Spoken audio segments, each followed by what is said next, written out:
La liberté d'expression sur les réseaux sociaux est-elle vraiment en train de disparaître ? Subissant les assauts répétés des lobbies, pays, populations, que reste-t-il encore de cet espace de liberté ?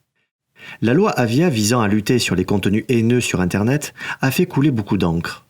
Elle exigeait des plateformes en ligne qu'elles retirent sous 1 heure les contenus à caractère terroriste ou haineux.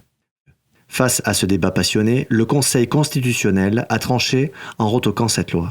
Le Conseil des sages rappelle que l'accès aux services Internet et la possibilité d'y exprimer ses idées et opinions sont donc les corollaires de la liberté d'expression. Les pays peu enclins à la démocratie utilisent ces nouveaux outils de liberté d'expression comme caisse de résonance à leur propagande. Twitter a annoncé avoir désactivé un noyau de 23 750 comptes liés à la Chine et relayés par quelques 150 000 autres comptes servant d'amplificateurs. La campagne de discrédit concernant la mobilisation pro-démocratie à Hong Kong, menée par les autorités chinoises, en est un exemple flagrant.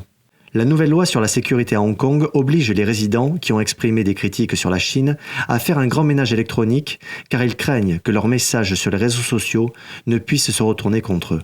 Dans un autre registre, Facebook cède du terrain face à la pression de 1000 entreprises, dont Coca-Cola et Unilever, qui ont pris la décision de stopper leur campagne publicitaire suite à l'inaction supposée de ce média face au racisme et à la haine en ligne. Le succès des réseaux sociaux repose aussi en grande partie sur l'anonymat.